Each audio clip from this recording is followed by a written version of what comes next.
ચાલો આજે એક એવા વિષયમાં ઊંડા ઉતરીએ જે સાચું કહું તો સદીઓથી ચર્ચાનો વિષય રહ્યો છે. આપણામાંથી ઘણા લોકોએ વિચાર્યું હશે કે શુક્રવાર બપોરથી રવિવાર સવાર સુધી 3 દિવસ અને 3 રાત આ કેવી રીતે શક્ય છે? ગણિતની રીતે જોઈએ તો માંડ 1.5 દિવસ જેવું થાય. આ એક કોયડો છે જે ઘણાને મૂંઝવે છે. હા, અને આજે આપણી પાસે જે સ્ત્રોતો છે તે આ જ ગૂંચવણને ઉકેલવાનો પ્રયાસ કરે છે.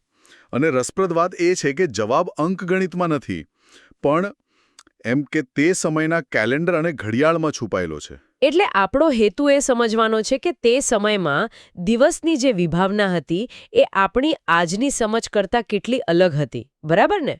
બિલકુલ, તમે એકદમ સાચા મુદ્દા પર આવ્યા છો. આ આખું જે વિશ્લેષણ છે ને તે એક પાયાની ધારણા પર ટકેલું છે. અને જો એ ધારણા ખોટી હોય તો આખી ગણતરી જ પડી ભાંગે. અને એ ધારણા કઈ છે? જુઓ, સ્ત્રોતો મુજબ તે સમયનું યહૂદી કેલેન્ડર સૂર્યાસ્ત પર આધારિત હતું. એટલે કે એક દિવસનો અંત અને બીજા દિવસની શરૂઆત એ મધ્યરાત્રિએ નહીં પણ સાંજે થતી હતી.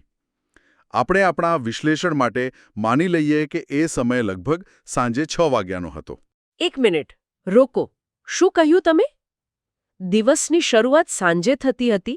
આ તો મારા માટે અને કદાચ ઘણા સાંભળનારાઓ માટે તદ્દન નવી વાત છે.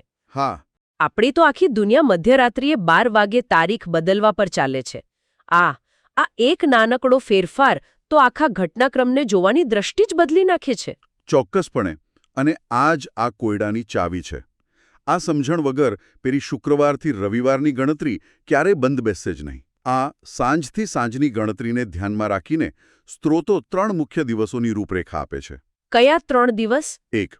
છઠ્ઠો દિવસ એટલે કે શુક્રવાર, જેને તૈયારીનો દિવસ પણ કહેવાયો છે, જ્યારે મૃત્યુ થયું.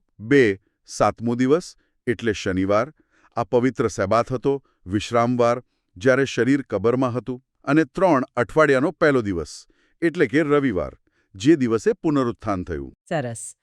તો ચાલો આ નવી સમયરેખા સાથે આખા ઘટનાક્રમને ફરીથી જોઈએ. શરૂઆત કરીએ છઠ્ઠા દિવસથી, શુક્રવાર, જેને પાસ્ખા પર્વ અને તૈયારીનો દિવસ પણ કહેવાયો છે.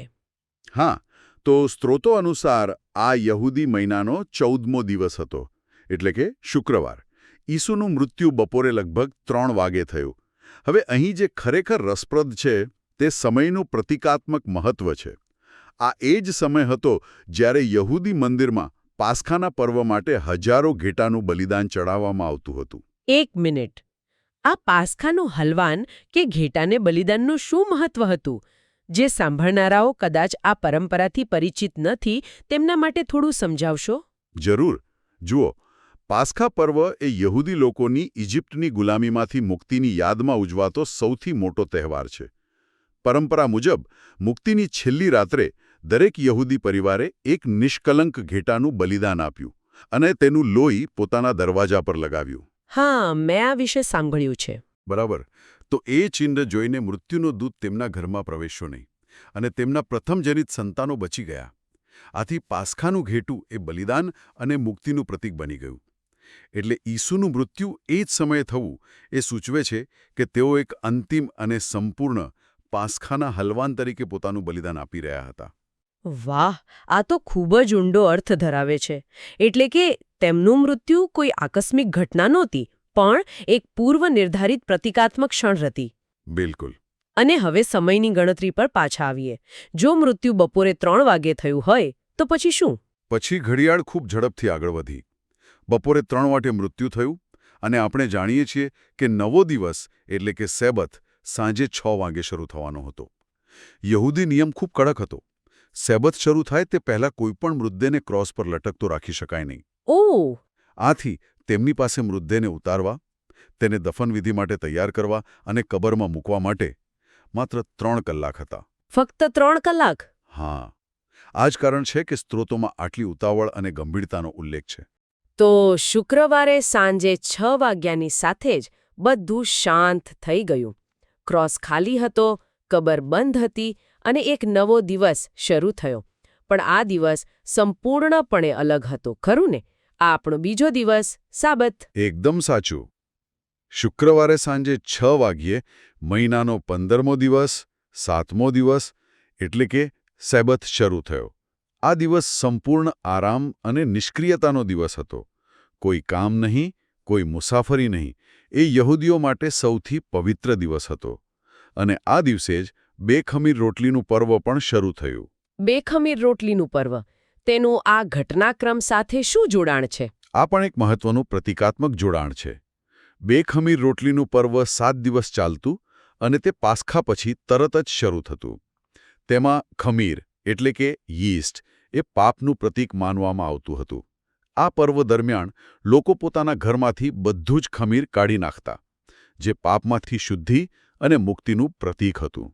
ઓકે. તો જુઓ, ઘટનાક્રમ કેટલો સચોટ છે. પાસ્ખાના દિવસે બલિદાન એટલે કે મૃત્યુ, અને પછી બે ખમીર રોટલીના પર્વના દિવસે કબરમાં સંપૂર્ણ આરામ, જે પાપમાંથી શુદ્ધિના સમયગાળાને દર્શાવે છે. એટલે કે આ માત્ર સમયપત્રક નહોતું, પણ એક ઊંડું પ્રતિકાત્મક નાટક હતું જે યહૂદી તહેવારોની પૃષ્ઠભૂમિમાં ભજવાઈ રહ્યું હતું. તો શુક્રવારે સાંજે 6 વાગ્યાથી શનિવારે સાંજે 6 વાગ્યા સુધી પૂરા 24 કલાક શરીર કબરમાં રહ્યું. આ આપણા ઘટનાક્રમનો બીજો દિવસ સંપૂર્ણ રીતે ભરી દે છે. હા, અને હવે આપણે ત્રીજા અને સૌથી નિર્ણાયક દિવસ પર આવીએ છીએ. શનિવારે સાંજે 6 વાગે સેબથ પૂરો થયો. અને જે ક્ષણે સેબથ પૂરો થયો તે જ ક્ષણે યહૂદી કેલેન્ડર મુજબ અઠવાડિયાનો પહેલો દિવસ, એટલે કે રવિવાર. હા, રવિવાર શરૂ થઈ ગયો. આ જ મુદ્દો મને સૌથી વધુ આશ્ચર્ય પમાડે છે. આપણા માટે તો રવિવાર મધ્યરાત્રિ પછી જ શરૂ થાય છે, પણ આ ગણતરી મુજબ પુનરુત્થાનનો દિવસ રવિવાર તો શનિવારે સાંજે જ શરૂ થઈ ગયો હતો. તકનીકી રીતે હા, અઠવાડિયાનો પહેલો દિવસ એટલે કે મહિનાનો 16મો દિવસ શનિવારે સૂર્યાસ્ત સમયે શરૂ થઈ ચૂક્યો હતો. સ્ત્રોતો નોંધે છે કે પુનરુત્થાન રવિવારની વહેલી સવારે થયું, જ્યારે હજુ થોડું અંધારું હતું.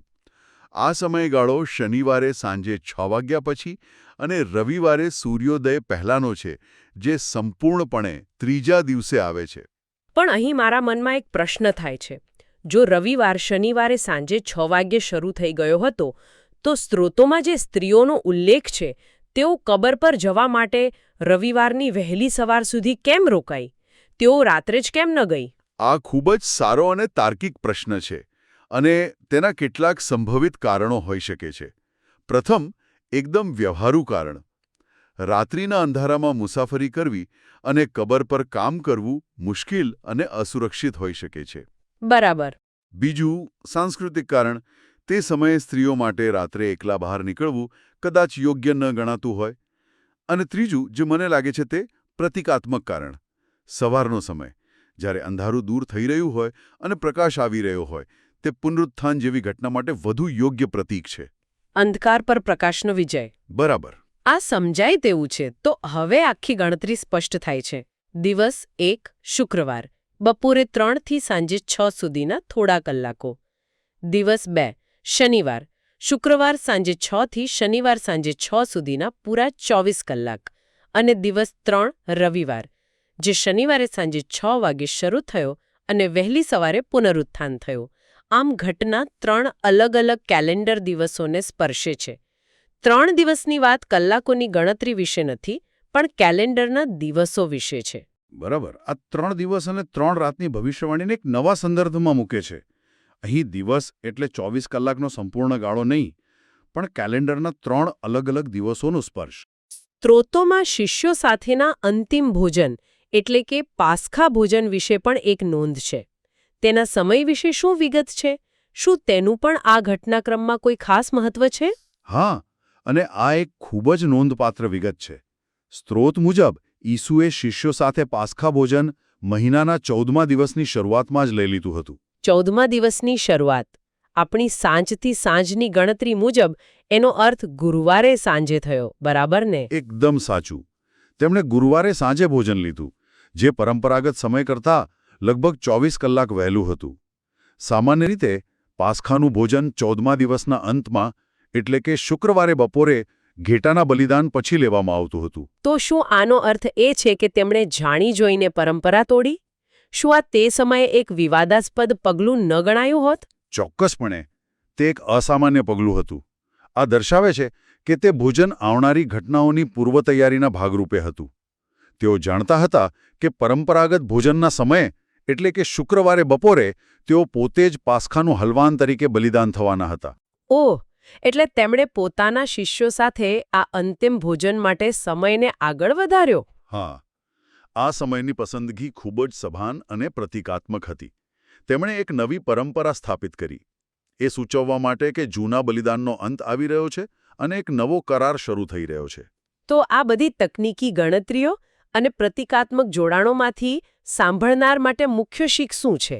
આ બધાનો સાર શું છે? મુખ્ય શીખ એ છે કે કેવી રીતે સમયની પ્રાચીન યહૂદી વિભાવના આ સમગ્ર ઘટનાક્રમને એક અદ્ભુત રીતે સુસંગત માળખામાં મૂકે છે. જો આપણે આપણી આધુનિક મધ્યરાત્રિથી શરૂ થતી દિવસની ગણતરી લાગુ કરીએ તો 3 દિવસની વાત એક કોયડો બની જાય છે જેનો કોઈ ઉકેલ નથી. હા, કારણ કે શુક્રવાર બપોરથી રવિવાર સવાર સુધી માંડ 36-40 કલાક થાય, જે 3 દિવસ તો નથી જ. બરાબર.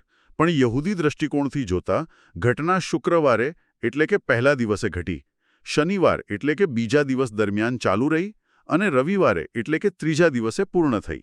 તે એકદમ બંધ બેસે છે. અને માત્ર તકનીકી રીતે જ નહીં. ના, પ્રતિકાત્મક રીતે પણ ખૂબ જ શક્તિશાળી છે. દરેક દિવસ એક મહત્વપૂર્ણ યહૂદી તહેવાર સાથે જોડાયેલો છે. મૃત્યુ, પાસ્ખા પર્વના બલિદાન સાથે, દફન, બેખમીર રોટલીના પર્વના શુદ્ધિકરણ સાથે અને પુનરુત્થાન, અઠવાડિયાના પ્રથમ દિવસની નવી શરૂઆત સાથે. એટલે કે આ માત્ર તકલીફી ઘટનાઓનો ક્રમ નહોતો, પણ ધાર્મિક કેલેન્ડર સાથે સંપૂર્ણ સુમેળમાં ગોઠવાયેલું એક મહાકાવ્ય હતું. આ દૃષ્ટિકોણ તો સમગ્ર ઘટનાને જ બદલી નાખે છે.